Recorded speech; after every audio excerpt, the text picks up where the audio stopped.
Make sure to like and subscribe and hit the notification bell to receive helpful tips on how to relieve pain.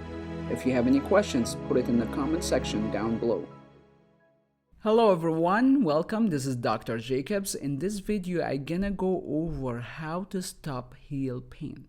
But before we do that, we need to understand the causes and the risk factors for heel pain.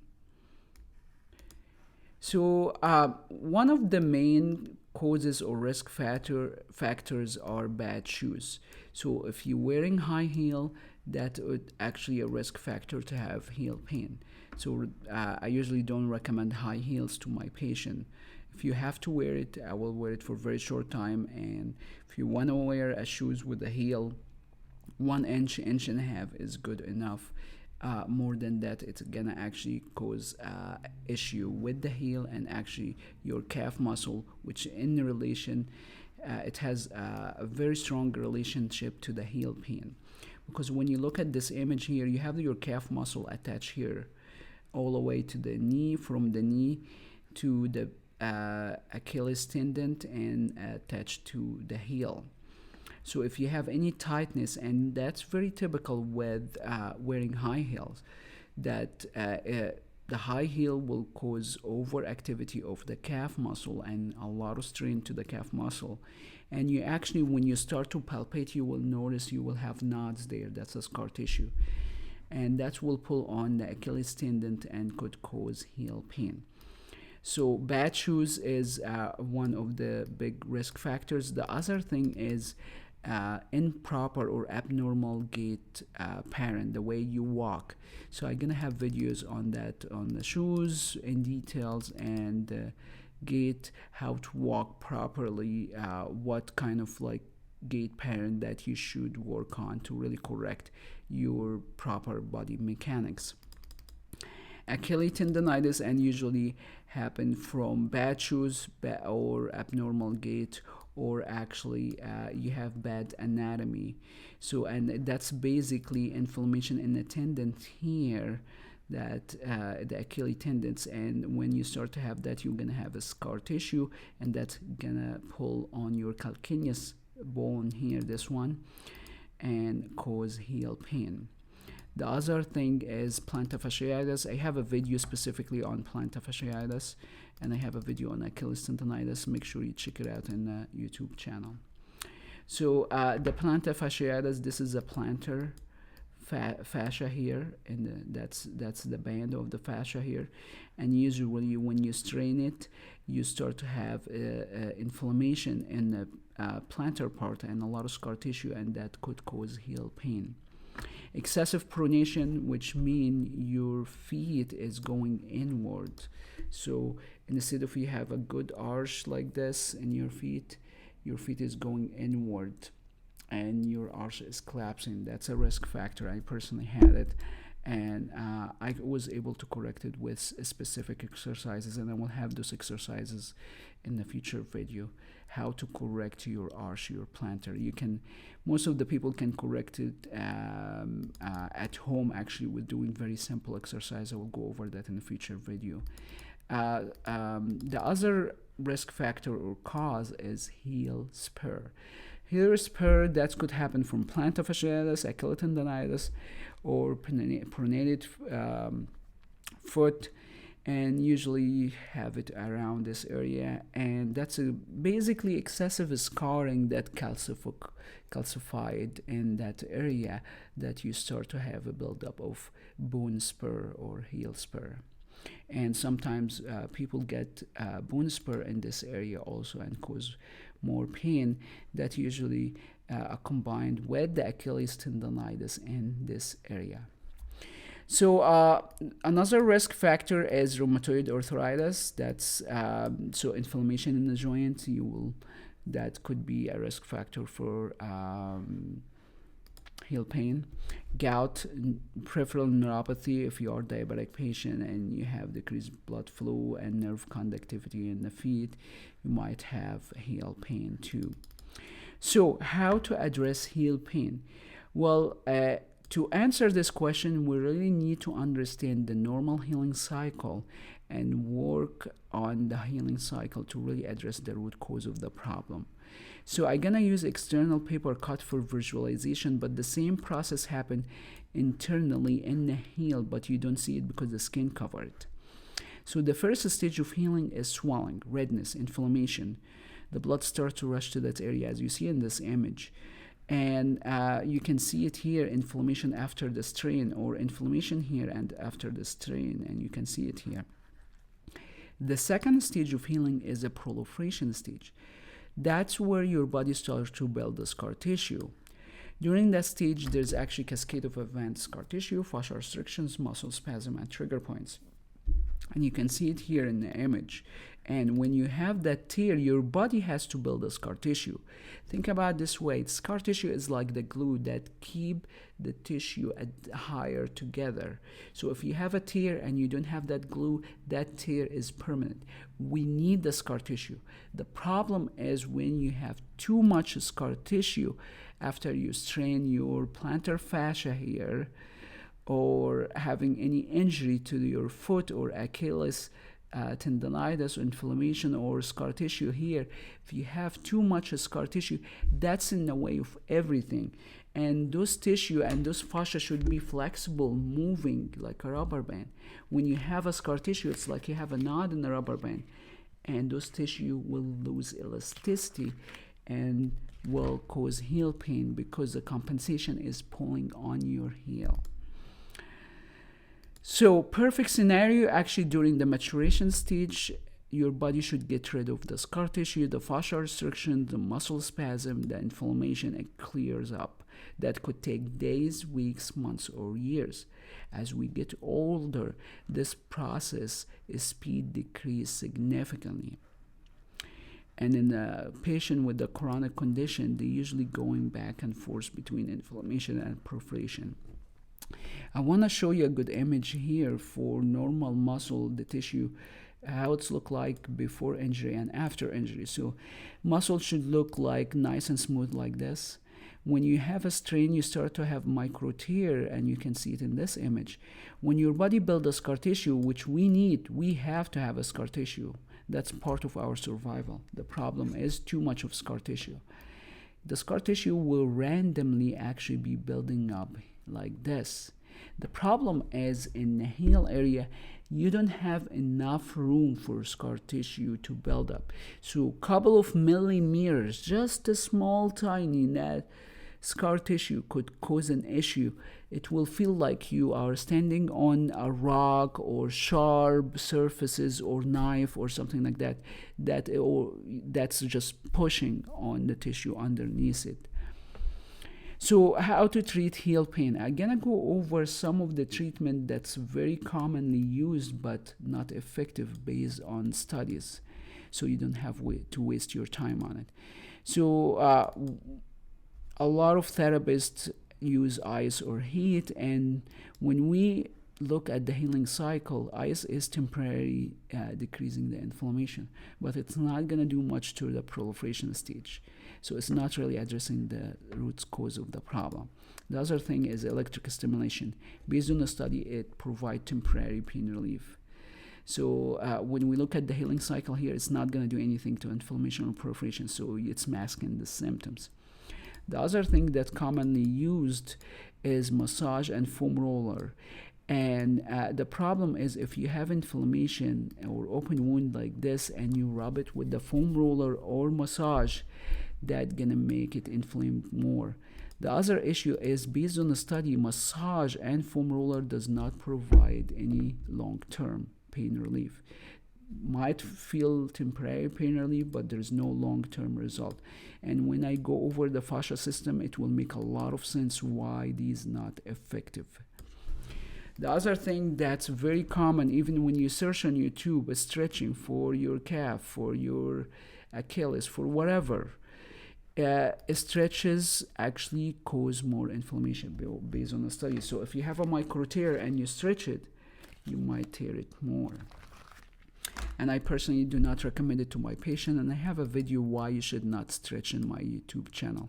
There is other safe alternative options than stretching. So that stretching could cause a lot of harm. So I usually don't recommend it for my patient. The other thing is strengthening exercises. If you introduce it in the wrong time when you have inflammation, you're gonna make it inflamed more. We need to introduce a strength exercise, but more importantly than strength exercise, we need to correct the gait. That's more important, because if I strengthen your muscles and I do not correct your posture, your gait posture, your walking gait pattern, that's not gonna help you long term. We have to correct the abnormality of your gait, and we'll have video on how to do that in the future. So how to treat it? So it's very simple. We need to look at the healing cycle and address it from both ends. The inflammation stage, we need to break the inflammation stage and the proliferation stage. So for inflammation, if you are in acute stage, just rest, take it very easy for 5-7 days, do less walking, walk around, but really avoid sports activities, avoid high heels, and avoid tight shoes. And that should be good enough if you have really minor inflammation. If you have moderate to severe inflammation and your body going back and forth between inflammation and proliferation, we have to be aggressive to break that vicious cycle. So what I personally do is I give my patient the Magna Heal 2. It's a very strong magnet that the magnetic range is about 3 inches that can go deep in the body. So they can put it in their socks, sleep with it, put it in the heel, sleep with it, or with the band, wrap it around it. I usually don't recommend to walk with it, but you can sleep with it. So for moderate inflammation, it works very well. And at the same time, I like to put my patient on anti-inflammatory diet, because there is a lot of food cause internal inflammation and slow the body normal healing speed. So for chronic condition, those patients usually have vitamins and mineral deficiency. For example, you need vitamin B, C, D, magnesium, zinc. For example, to transition from the inflammation stage to the proliferation stage to maturation stage. If you have deficiency on those vitamins or minerals, your body is not going to transition from inflammation to proliferation. Your body will go back and forth between this vicious cycle. So the only way to really know what is going on, we have to figure out which vitamins and mineral deficiency you might have and address that. And it's very common for chronic condition that if your heel has not been healed for a very long time, that's a very good sign of deficiency. So one of the things you can do actually today, take advantage of Ask ASTR. It's a free online medical evaluation. It takes about 5 minutes, and the software will help you to know possible vitamins, mineral deficiency, and what kind of would guide you through the steps how to address those deficiency. And it's free. Just take advantage of it. All right. So we need to also to work on the proliferation stage. To do that, we have to address everything in the proliferation stage: the scar tissue, the fascia restriction, the muscle spasm, and the trigger points.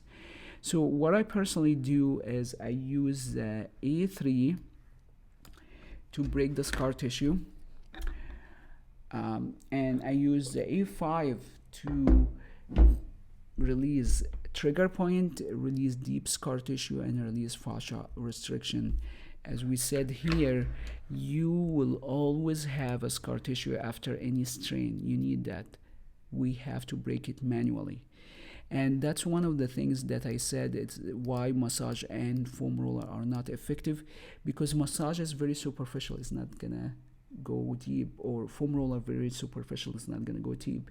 And with massage, what we learn in school to use a knuckle or elbow, and mechanically impossible to go deep enough to cause physiological change in the deep tissue, deep fascia system. So that's why you have to have a tool to really go exert mechanical force to do the release. So the other thing we have to work on is the fascia system. Briefly, I'm gonna explain the fascia system here.